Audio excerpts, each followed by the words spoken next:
They let people know that he was around, but they weren't particularly afraid of it, or everybody wasn't hiding out, and they just kind of went about their business knowing that there was a bear there. In the summer of 2018, Casadi Schroeder and her family went to a Bible camp in northern Canada to share about their coming move to the mission field of Thailand. Our kids were super excited about the weekend, to get to go camping and get to spend the weekend on the lake. We had 3 sessions that we were invited to share. We were the guest speakers for the weekend. When they arrived on Friday, their kids quickly discovered an uninvited guest right outside their cabin. I think it was my older son who was like, Mom, there's a bear out here. And so we ran out there, and there was a bear, and it was kind of going in and out from like under our cabin. They took the kids safely into the cabin, and eventually the bear wandered back into the wilderness. They were alarmed that he wasn't scared off easily. They really had to chase him down and throw rocks at him and be very aggressive towards him. The next night, the camp pastor felt an urgency to pray for Casadi and her family. I sense that we need to pray for you. And you're going into enemy territory, and we need to pray for protection for you.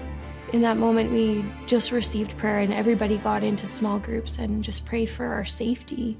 They would need that protection sooner than they expected. The next morning, Casadi's son woke to the bear trying to get into the cabin.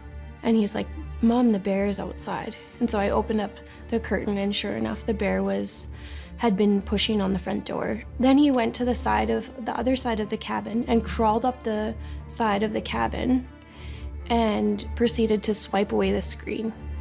Fearing for the safety of tent campers, Casadi went out to warn others the bear was back on camp property. She found him trying to enter the mess hall window.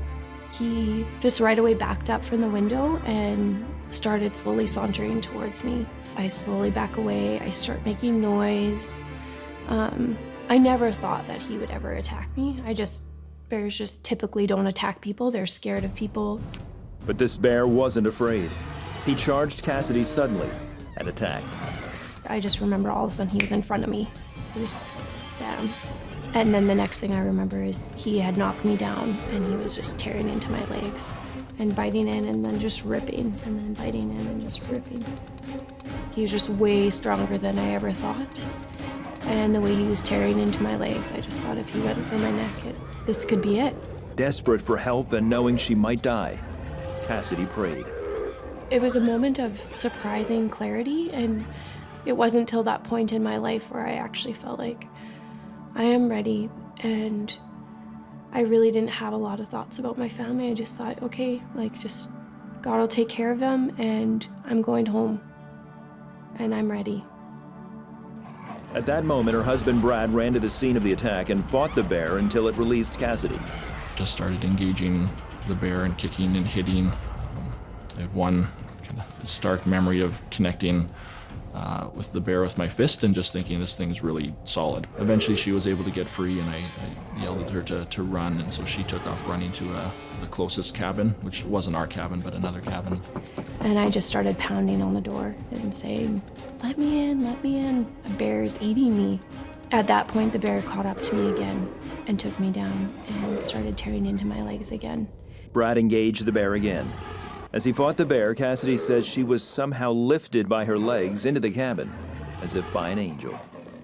I do honestly feel like God was protecting me, and so I wouldn't be surprised if that was just another miracle, that I was just being released by the bear and lifted into the cabin. Brad made it into the cabin, and the bear eventually left. Casadi was taken to a hospital and treated for her wounds.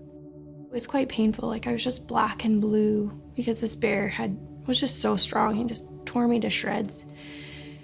Amazingly, Casadi suffered no life-threatening injuries. The first thing the doctor said to me was this is actually I know this feels bad, but this is best case scenario. Because he said if that bear would have got you anywhere from the waist up, and I hardly had a scratch above the waist. And he said anywhere from the waist up, you're looking at, possibly fatal injuries. And they just stapled all the holes together, and I walked out of the room by myself. Just a couple hours later. Nobody helped me. I just got up and left. Her physical wounds healed, But for a time, Casadi says she was wounded emotionally and questioned God's plan for her. Why, if he's so powerful, why would this happen to me? He gave me a picture of him holding my upper body up and away from the bear. And for me, that was a powerful picture because I really believe that he was protecting me from worse injury and possibly something fatal. And I just felt him ask me, will you trust me? Will you trust me even though you don't understand it all? Will you trust me even though you're in pain? Will you trust me when you don't have answers? I felt like, yeah, I have no place else to go. You are it. And so of course I trust you. She says the following months brought her overflowing thankfulness for her life, health, and the prayers of people who stand with them now and in their coming mission. I actually had a lot of joy.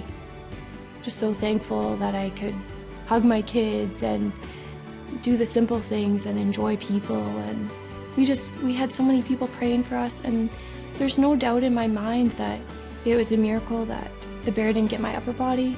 There's no doubt in my mind that it was a miracle that I could walk out of the hospital room a few hours after a bear attack. Like, what? God showed up and he worked miracles, and he is working miracles all around us, and we just, yeah, to remember and to open up our eyes and to have faith.